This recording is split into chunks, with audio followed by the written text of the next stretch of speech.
Hello and welcome back to the Alchemical Arts. Hope everybody is well out there and is ready to get stuck into some more pigment experimentation. And this one's going to be something that I've been wanting to do for quite some time. I've been sort of frantically looking around for some cochineal beetles for quite some time, and they've been sort of in and out of stock, or where I've been able to get them has been too expensive, and I finally had to wait until one of the local suppliers of stuff for natural dyeing has managed to get some actual raw cochineal beetle shells in, and I've managed to get a small quantity here. I've got 100 grams, and so I can actually get started doing some Carmine Lakes and stuff like that from these cochineal beetles.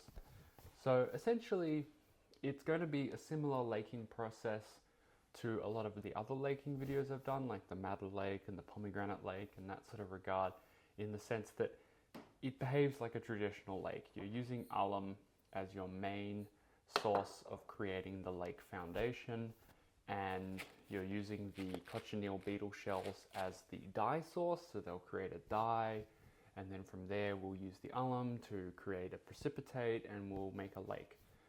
Now there are a number of different methods, and I'm quite new to this, so this is going to be kind of experiment 101 time, but I'm going to be going to good old classic Joseph Birch, because his book is always full of valuable information. And so he's got a few different methods sort of outlined in what he's doing, and from what I can tell so far, the cochineal carmine thing seems to be broken up into two kinds of let's say pigments that you get out of it. You've got the actual carmine, which is the solid precipitate from the cochineal beetle, and then you have like a lake version, which often gets named like Florentine Lake, or like let me have a look here, Munich Lake, Vienna Lake, Paris Lake, Florentine Lake. These are all just dictating where they were made at the time. And as far as I can tell, the difference between the two of them is that the carmine is a lot more pure and the lake has a lot more alum in it. So it ends up being like a more traditional lake pigment, which is to say that when you're doing the carmine extraction, you're using actually a fairly small amount of alum, and you're letting the solution cool, the dye solution, and you're getting the carmine precipitating out slowly over time, and it's some sort of like chemical mixture between carminic acid and the aluminium. Yeah, they form some sort of complex salt. Whereas the lake, like the Florentine Lake version, you're using a more sort of traditional amount of alum, which is like you use 10 parts cochineal and like 150 parts alum, and then you're using like a soda, like sodium carbonate or potassium carbonate, some sort of alkalizer to precipitate out the pigment.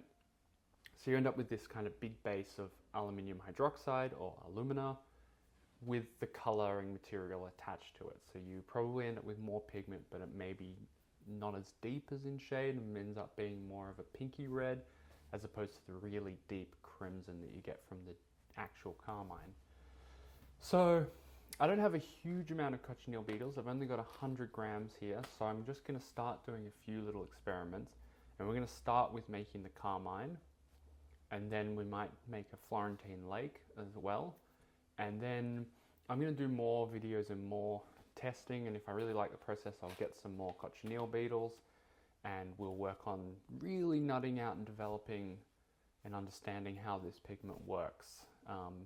Because it's a very famous pigment, it's a very historical pigment. It's been used in dyeing cloth and stuff like that for thousands of years, and there's a lot of really classic Renaissance and Baroque paintings that you get those beautiful draperies and those cloths that are done in those deep crimson colors, and a lot of them were done with Carmine Lakes or mixtures of Carmine Lakes and vermilion and Carmine Lakes and Madder Lakes, and so there's all these like little things going on.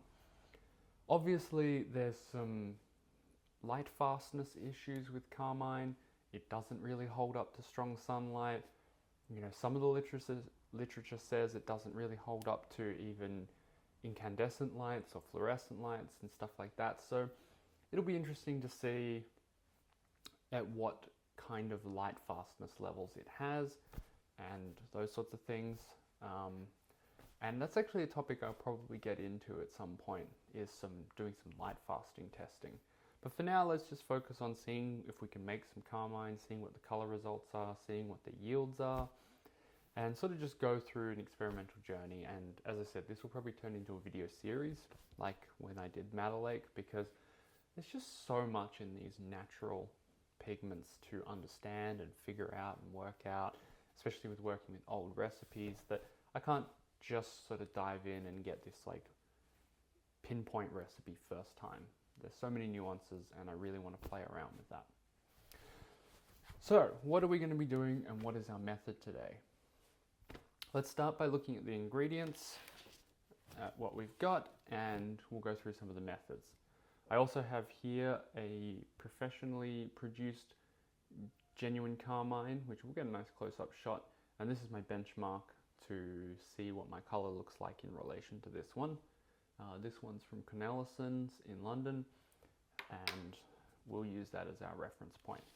But essentially, I've written up a little bit of a recipe here from what I can extract from Birch's various different methods that he proposes. And the first experiment recipe that we're going to do is going to involve the the cochineal beetles, alum, and cream of tartar, which is potassium tartarate. I've used potassium tartarate on the channel before when I did the potassium antimony tartarate, which was the tartar emetic for the antimony vermilion. But basically it's a household baking item that you can find quite easily, and it's going to be used, from what I understand from reading through some of this stuff, as helping brighten and intensify the color profile. So that should be good. So the procedure is a relatively simple laking process from what I could tell. We're basically going to take the cochineal beetles, grind them up, put them in some water, boil them for a period of time. Then we're going to add some alum and the potassium tartarate, and we're going to boil that for a little bit longer. We'll then filter off, while still hot, the residue from the ground beetle shells, and then allow the mixture to cool. And during the process of cooling, the carmine should separate out from the liquid as a solid, and we'll get subsequent separation. So over the first few hours, we'll get a bunch of precipitate form, and we'll have our pigment form at the bottom. We can then decant off the liquid to collect our pigment, and then we can leave that liquid again for maybe a few days even, and we'll get more precipitate. And then we can decant off the liquid and leave it again, and we should get more precipitate until eventually we'll get no more precipitate. From what I can understand, it seems to be that each successive phase of precipitation over the number of days leads to better and better color. The later precipitates are finer in shade and deeper in color because there's less impurities in them, I believe.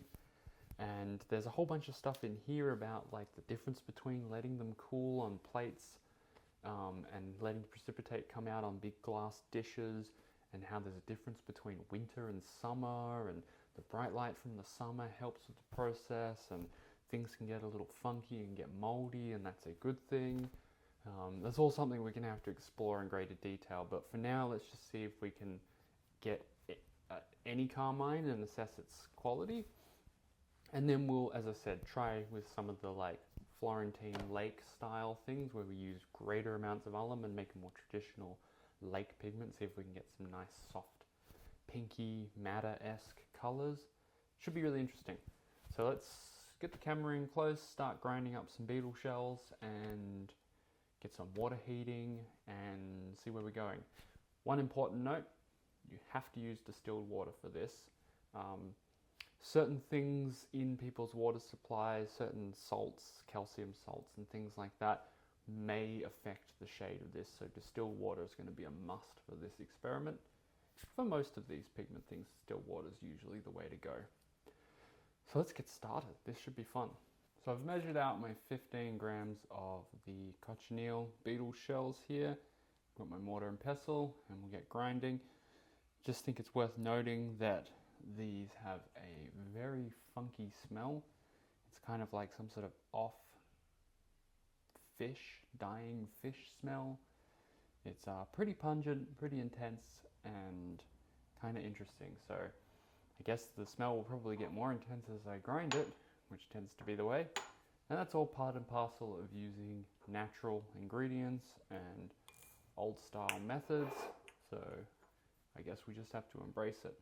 As you can see, they're already sort of this brownish kind of color. There's a few impurities in here. There's what I think are like spines from the prickly pear plant, which I don't think I mentioned that in the intro. The cochineal beetle is usually found feeding on the prickly pear. They suck the moisture out of the prickly pear, and the cochineal beetle is actually used quite commonly as a way to deal with prickly pear plants, because the prickly pear is a particularly prolific growing plant and tends to grow like crazy, and this is a good way, using these insects, of keeping them under control because they can kill the plant.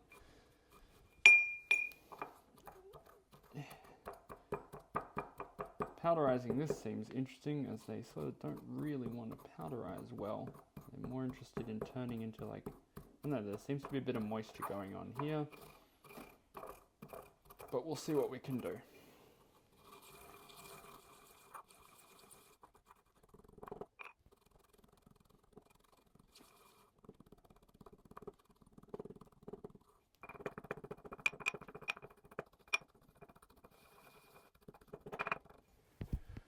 Bizarre. They don't really crumble up or crush like I imagined they would. Maybe I could try and dry them out a bit more or something, but they're not really powderizing per se. Maybe I'll just chuck them in the water as is, and we'll see how that goes. Can't really think of what else to do. I don't have like a coffee grinder or a blender to put them in. I don't think I'd want to do that anyway. But maybe I'll try and crush them down a little bit more, and then we'll see. Maybe I'll get out the big mortar and pestle. So I've decided to chuck everything into the big mortar and pestle here and just go for it. I think this is going to work much, much better. Yeah, already I can see that this is going to have a much better chance at grinding everything down into a nice powder. It's just a stronger, more durable mortar and pestle, and it gets the job done better. You know, as much as I love something like this, these porcelain laboratory things for grinding up pigments and soft powders and stuff like that, when you really need some grunt work done and things actually need to be brought into a powder and they're difficult, nothing beats a big, heavy granite mortar and pestle.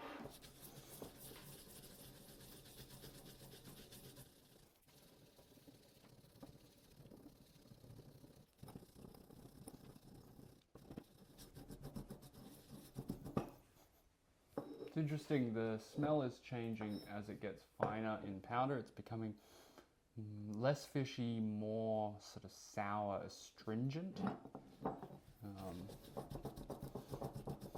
Yeah, it's really sort of ammonia-like almost, which is really interesting. It's one of the fun things about doing this sort of stuff, is the smell.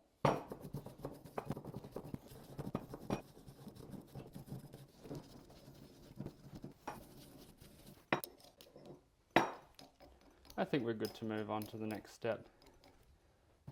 Alright, we've got our water boiling here. I've chopped a stir bar in there so that we can do the stirring. I'm just going to get the crushed cochineal beetles out of the mortar and pestle here. I might just use a funnel to funnel them into here, and then we'll start watching the extracting. This is going to be a long process. There's going to be a couple of hours of boiling. I may need to top up the water a little bit, and so I'm not going to show all of that on the video, but we'll check in every so often with it. I might be able to just carefully put it in from the mortar and pestle. Nope, not going to be able to do that. It's interesting, it's left a really metallic-y sheen at the bottom of my mortar and pestle, which I might be able to show you on here. Yeah, if you look on the surface of the pestle here, you've got this like shiny sheen. I think it's from all the waxes that are in the beetle shells. So, alright, let's start adding it in. Oh, already we get an incredible color. That is just beautiful. So, we'll do that. Let's get the stirring on.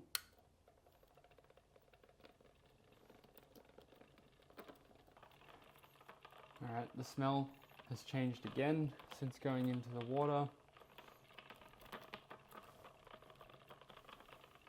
It's sort of a, I can't even describe that, it's too weird.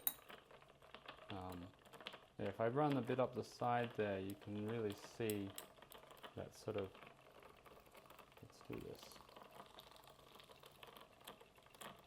You probably don't need that vigorous a stirring, but you can see that, just that, like, look at that color there. It's this like beetrooty purple sort of red color. It's really, really beautiful. I'm really impressed with just that as it stands, and I'm really intrigued to see how this goes. So I think at this stage I'm going to add 1.8 grams of the potassium tartarate, and we'll see if that has any effect on the color. So I'm just going to add that in. I think whatever it does, it'll be quite subtle.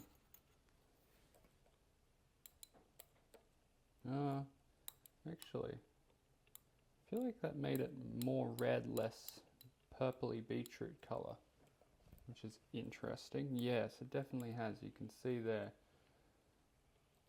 It's more scarlet red than it is purpley crimson color. So that's cool. I almost might turn down the heating a little bit. We're getting quite a vigorous boil there. If I just bring the camera up and over, should be able to see, as you can see there's quite a vigorous boil going on. So now it'll just be a matter of waiting essentially and seeing how this turns out. And moving on to the next step where we add the alum and filter out all of the junk and let the precipitate start forming. So we're about an hour into the boiling process and everything looks relatively the same. The color, if you can see there on the spatula, is quite intensely red and really quite beautiful. The smell has permeated all throughout the house. The rest of the house smells initially like dead fish, and now there's this sort of acrid ammonia smell going out everywhere. Everything's boiling along nicely. We've lost a little bit of water. I've just been topping it up with a little bit of extra distilled water every now and then. And basically I think I'll just go for another hour or so of boiling, and then I've gone and got myself my trusty filter flask, and I think what we'll do is then we'll add the alum, boil it for a little bit longer, filter it through the filter, and then we're going to wait for the precipitate to start forming, which will be the interesting part. Anyway, we'll check back in an hour, see where we're at. Alright, we have a prime example here of why you need to constantly watch what you're doing. I thought this was boiling quite nicely and steadily, so I decided I would just step away for a moment and do a little bit of writing, and I came back and it had boiled quite heavily down and everything had sprayed out everywhere and a lot of water was lost. So I'm just adding a bit of water in now to get this back, and we'll bring it back up to a boil and we'll add our alum and we will start to do our extraction. So that was a little bit overly vigorous on my part, I would say. And no matter how simple you think a process is going to be, watch it entirely all the way through. Don't just leave boiling objects on their own, which, you know, should be obvious, but, you know, even I get complacent about certain things, and it's not the best. Alright, everything's come back up to heat after our little bit of overboil disaster, and I've got 1 gram of alum here, which to me seems like a very small amount, but I'm just sort of working off one of the recipes in the book there, so we'll just go with it. So we're just going to add in our alum, like so. Let that dissolve nicely, bring that back up to the boil, and then we'll do the filtering process and we'll see what that precipitate looks like. So I'm going to stop the stirring here, put this to the side and just start pouring it in, and hopefully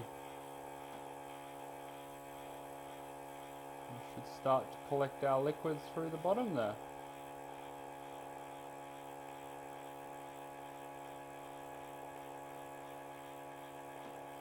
Obviously we don't want it to cool too quickly, but I do want to get some of this out. You see this beautiful red is forming at the bottom here. Filtering kind of slowly, just due to the fact that I reckon there's a fair bit of like insect gunk in there that's sort of going to make it quite difficult to filter, but we'll get it pulled through nicely, hopefully fairly quickly.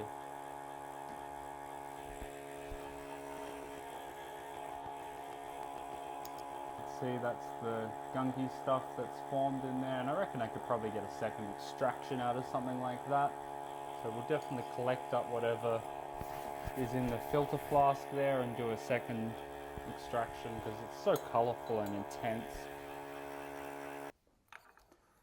Alright, now that I've finished filtering it off, what we're going to do is I'm just going to place the funnel to the side, and we're going to put the decanted liquid here, this liquid into this crystallizing dish, and oh wow, it's such an incredible color. You can see there just that beautiful crimson color. And essentially what I'm going to do now is just leave this to cool and see what precipitate forms at the bottom of it there and what we get. And I think this will actually take some time to do, so we're probably not going to see a finished result in this, but what we might do is we'll move on and do a more traditional laking process with the residue and see if we can extract some more color. Again, as I said, this is sort of just open experimentation time. So I'll pop this to the side, we'll get started on the next section and we'll see what we can do there. Alright, so what I'm going to do now is see if I can just get a second extraction from the bug shells here basically, and I'm going to do it a little bit more traditionally in the sense that I'm going to do a larger amount of alum. We'll boil it with some alum and then we'll do a soda extraction, so sodium carbonate to precipitate the lake, and we'll see what kind of lake we get from that. So because we started with about 15 grams of the dried cochineal beetles, what I'm going to do is I'm going to use double that. I'm going to use 30 grams of alum and maybe I'll use 25, and we'll see what kind of color result and precipitate we get from that.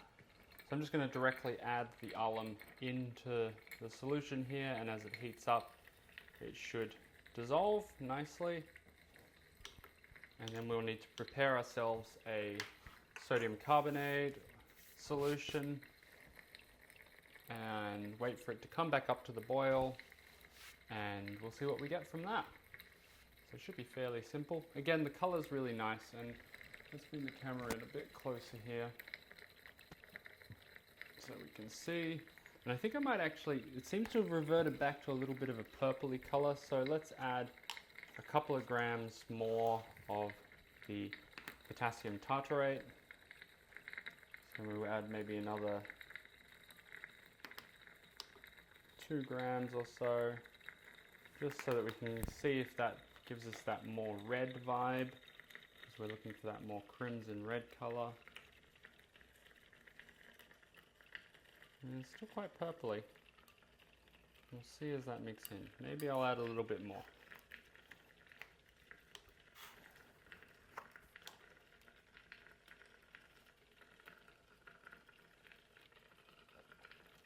I'm just judging by eye now and seeing what we get. Maybe that's just the color we're going to get for this second extraction. That more sort of purple crimson color. So we're ready to start filtering our second decoction, which I've got boiling here, which is with the extra alum in it. It's definitely way more purple than our first extraction, but essentially we're just going to filter through the liquid. And then we're going to do a soda precipitation.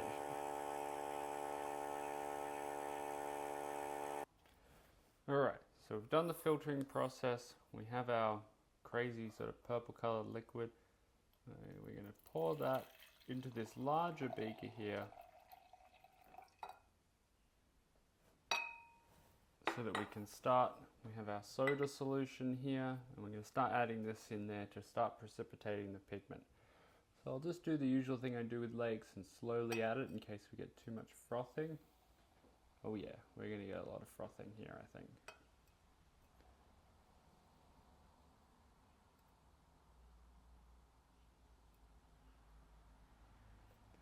So let's get ourselves something to start stirring. Gee, what an amazing crimson-y, purple, blood red beetroot color we're getting there. That is interesting. So, oh dear. Okay, let's just show you what's going on here. It's quite a full-on amount of bubbling happening. Let's knock back some of that foam, as we love doing when we make our lake pigments. Oh dear. Well, should have expected this would always happen. This always happens with madder. It's taken me a long time to get used to doing this with madder where this doesn't happen.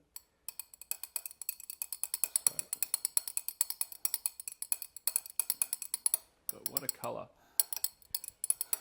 Still getting some of those weird smells. In fact, some of the ammonia acrid smell is gone and some of the fishy smell is back. So who knows what's going on with all of this. This little stirring implement is not adequate enough to knock back this froth. I need a bigger spoon. Let's see, do I have one close at hand? Yes, I do. I'll use this measuring spoon.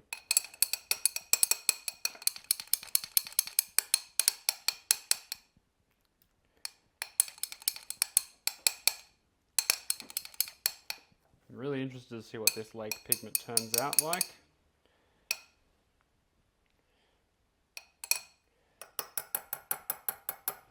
I think I'm going to add a little more soda, which might be a crazy idea. But I think it's the...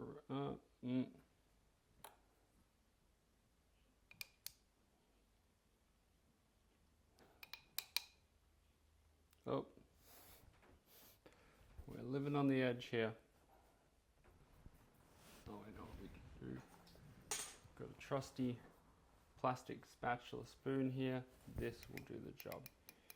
This is back and forth knocking. We also don't get that irritating sound of the metal on the glass. which is much nicer. There we go.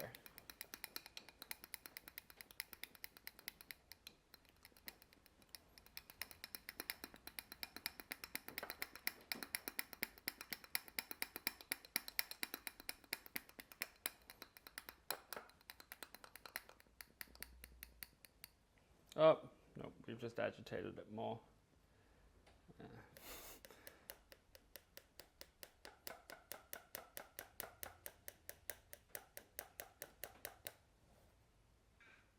Alright, I think what I'm going to do is actually just transfer everything to a larger beaker so that we can get through this process. And we're going to add the rest of this soda.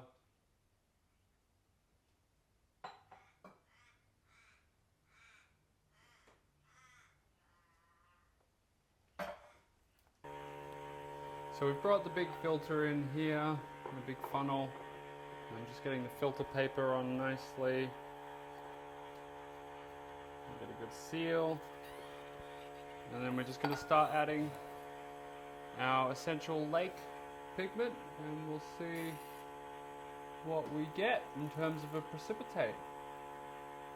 Hopefully something good.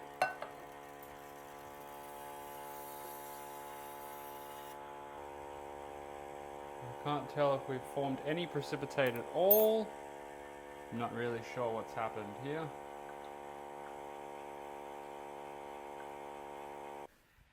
Interestingly enough, I don't think this worked. As you can see here on the filter paper, after all that filtering process, we collected basically nothing in the way of precipitate. So something went wrong in the process. I'm not entirely sure what that was. I'm going to try something else out now to see, because if we look, we still have this deeply rich colored liquid here, and so I'm not entirely sure why. So let's see if we can maybe add some more alum, do some more soda precipitation, see if we can get anything to happen. I'll do a bit of playing around, otherwise this isn't really worth it. And it might be because it was the second extraction, I'm not sure, and I guess I'll find out. But this is all new, this is what experiment time is about. So I added some more alum to the liquid that I have here, and this is what happened. So maybe there was not enough alum. We certainly seem to be getting a precipitate forming now, and we've got this insane frothy mess here. So maybe I hadn't used enough alum to make any of this worthwhile, and I just needed more of the aluminium sulfate in there. But now I'm in this weird position where this foam is so much denser than it was before. It's kind of going to be tricky to knock this back down into there without just getting stuff going everywhere. I can definitely see it precipitate at the bottom there now. You might be able to even see that forming. So if we can knock back this foam without making too much mess, maybe we can save this whole project.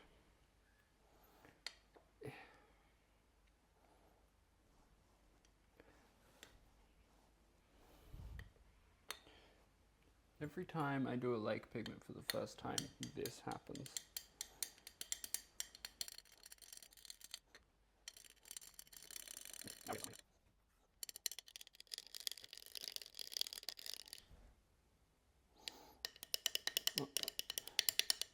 I'm glad this wasn't a complete disaster.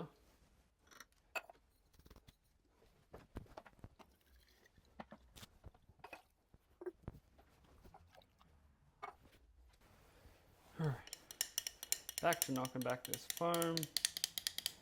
If this is your first time watching the channel, I'm not usually this messy, particularly if I'm working with a more complex and dangerous set of chemicals. I'm much more careful, but because this is a lake pigment and it's really only using alum and soda, which are very safe chemicals, I can afford to be a little bit more messy, and I certainly wasn't expecting this level of insanity. But it's cool. I'm having fun. Really nice color too, which helps. Alright, I might knock this back for a while and then we'll get to the filtering again. So I've gone ahead and cleaned up everything after the tumultuous experimental process that I just went through, which, you know, was slightly to be expected, or at least I should have seen it coming, given I know that when I went through the first experiments with Carmine Lakes, I had quite a numerous amount of foaming explosions and complex things happening as a result, and so I shouldn't have expected that this would be that much different. In fact, it turned out to be exactly the same kind of level of insanity in terms of lake making processes. But I've ended up with some pigments in the end of all of that, which, you know, is good, because if we look here on the filter paper of the first time I tried to filter the alum precipitate solution and I got absolutely nothing, basically it suggested to me that I had just not used enough alum to start making a precipitate, and I'm not really entirely sure why that didn't work. Like, I used an amount of alum in there and then I used soda to precipitate that alum. We should have got some form of precipitate. However, I wouldn't say suspicious, but my hunch is that maybe there's something in the carmine that binds to the alum so that when the soda comes along to try and precipitate the alum out to alumina hydroxide, it doesn't quite do that because it's already bound to something and it doesn't work in the same way, maybe. I'm not entirely sure. If anyone out there has actually got a better understanding of the chemistry, that would be great. Because obviously when I went and added more alum to the solution that I had, there was obviously enough soda still in there, enough sodium carbonate, to cause that alum to precipitate as alumina hydroxide and draw the color material along with it. So I ended up with this huge pile of precipitate here, which is obviously my pigment that I've ended up with. And we'll bring the camera in closer and have a look at the colors and stuff like that. So obviously if you are going to try and take carmine and make it into a lake, like I was saying, the Florentine lake, you do need a lot of alum in order to make that precipitation actually happen, as opposed to the first method, which is supposed to boil and extract the carmine and then use a small amount of alum to facilitate the carmine dropping out of solution. You don't use any soda at all. No alkali is used to form an actual precipitate. And that's what's going on in this crystallizing dish here. And at first I thought, oh, nothing's happening, I don't know what's going on. But this morning I've come along, and if I swirl the dish around, I can see that there are a bunch of like sediment forming at the bottom there, which is my actual pure carmine. So that's really interesting, and it'll be interesting to see how this goes over the next few days or weeks even, because referring back to Joseph Birch there in the book, he said that the carmine drops out of solution over days and weeks. So it's going to be a longer process than I can show in this video. But as I said, this was a kind of a let's wing it and dive into the world of carmine, and I will, in subsequent experiments and videos, we'll go through and refine the process and try and learn and really pay attention to some of the recipes and figure out how to do this properly, because I think it's a really beautiful color and it's a really interesting process, and it's just broadening the horizons of my lake making abilities, and it'd be cool to know how to modulate and modify the color and get a particular shade. Yeah, it's really interesting. Let's bring the camera in closer and assess what we've got so far. Well, so this is our main precipitate that we ended up with here. As you can see, it's this really beautiful, rich plum color when the pigment is wet. It's this deep, very crimsony, rich, royal, purpley plum colour. Nice deep sort of red tones. And then you can see here, this is the pigment when it dries. It's this sort of pastel, purpley kind of colour. It's really quite nice. It is, however, if we're going to compare it to my, as I said, my benchmark, absolutely nothing like my benchmark. The benchmark is deep blood red, crimson, scarlet, and this is pastel purple. So obviously this is not the same thing, and we have a lot more to learn and figure out, but as a start point, it's a cool colour. I'm interested to see what it's like. I'd be interested to make it up as a paint. We'll do some light fast testing. We'll see what goes on there. It's quite cool. If we try and move over to the first part of the experiment, the actual carmine, this is going to be a little bit more difficult to see. And bear with me as I try and get it so that we can see what's going on here. You can see you can see how at the bottom of the crystallizing dish there's something solid forming. And this indicates that it's very hard to find it because as I move it back and forward, obviously the solids go along with it. But we're getting something, and this color that we have here, as you can see, there we go, we've got some of the solid up in this corner there. This color is obviously much closer to this color here. So this is the hopeful one. This is the one that we're most likely going to get the result that actually corresponds to the carmine, and this is what we're getting. Which is probably why there's the distinction between this being what they call carmine and the laking process with the excessive amount of alum is called Florentine lake or whatever else you want to call it. They're not quite the same thing. So, as a start process, I'm quite happy with this. I'll see how this sort of plays out over the next week or so. I might do a tip-off and then collect what I've got and dry it and see how it compares to this. And we'll get researching further and get into part 2 of this as soon as we can. But thanks everyone for tuning in for this interesting opening experiment into carmine. And stay tuned for part 2 and see you all soon.